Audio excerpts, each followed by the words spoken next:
This week, we're celebrating the life and career of Hollywood legend Ruta Lee. By the way, one of the first homes she owned was right here in Palm Springs. In part two, we talk about some of the many television shows and movies she was in and how she got to be a leading lady. It would be easier to say the programs you haven't done than to the ones that you have, because you were on everything. Well, during the 60s, 70s, and into the 80s, yes. And then when a lot of stars that originally didn't deign to appear on television, it would be beneath their dignity, you know, realized that that's where the money was, because movies were drying up and it just wasn't happening anymore. Then I was running out of jobs because big stars with big names, whether it was June Allison or Betty Grable or whoever it may be, were taking over the jobs that I would normally have gotten as the leading lady. And so I went out on the road and did a lot of shows all over the country.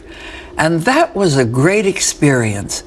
And Joe, I've got to tell you, the talk shows and the daytime game shows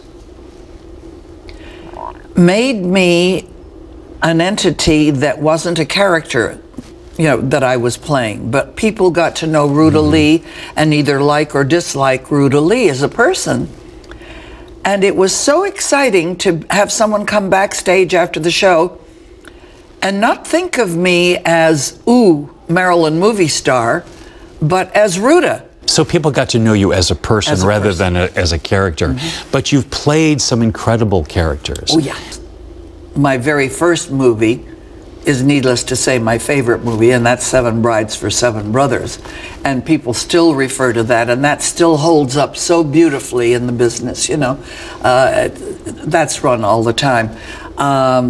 Being leading lady to Frank Sinatra, Dean Martin, Sammy Davis, Peter Lawford, Joey Bishop, and the Crosby Boys wasn't all bad either. Working with Clint Eastwood in his first series, The Rawhide, working on Bonanza with all the boys. So you were always part of something that was new and something that was growing. And at the time, did you think of it that way? Hell no.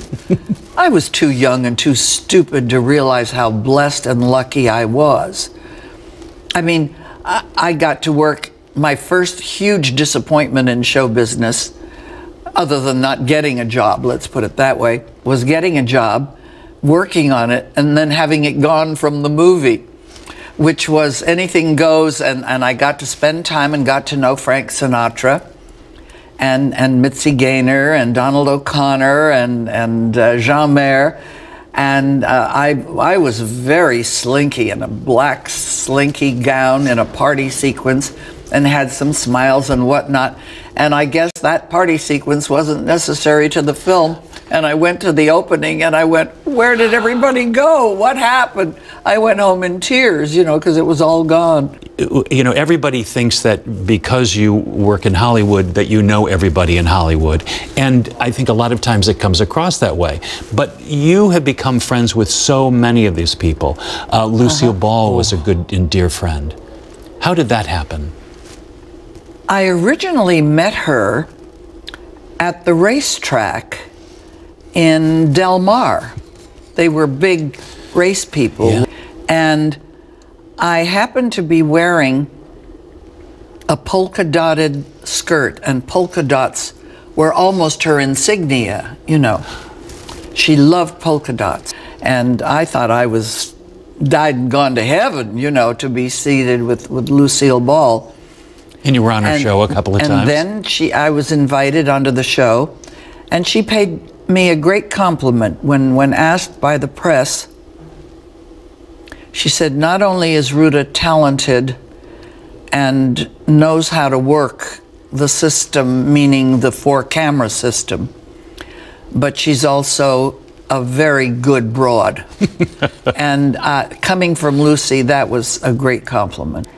In fact, it was responsible for a lot of good stuff that came my way, like the Sinatra movie and like Witness for the Prosecution. thank God for television, you know, that those things came along. I have to tell you a story, by the way. I'm not getting to, we'll come back to your question. All right.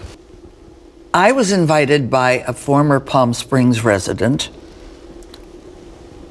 to go to the Macombo to see Frank Sinatra. And I sat there absolutely captivated. He finished the performance and someone sent a note to our host and said, would you bring Miss Lee around to my table? I'd like to meet her, please. And then he said, hello, my name is Arthur Hornblow Jr. I am a producer, and I am producing a film currently called Witness for the Prosecution. And I have just given you a very unique screen test, young lady. I watched you, because he was behind the dais, watch Frank Sinatra, and I think you would be a very good love interest for Tyrone Power in my film. They put me on film, shot this, that, asked me a couple of questions, that was that. I went home, Marlene Dietrich took one look at the test film and said, nicked 9, forget it, she's blonde. I became a brunette overnight. They had me dye my hair, fade out, fade in, Witness for the Prosecution. Like a year or two later, as everybody who knows Frank Sinatra knows, that he loved nothing more than having friends over to the house for dinner, big Italian dinner, and run a new movie. What are they running that night but Witness for the Prosecution? And Howard Koch was then in partnership with Frank Sinatra. And Frank, during the night, says, Howie, I've been watching this Ruta Lee chick on television a lot.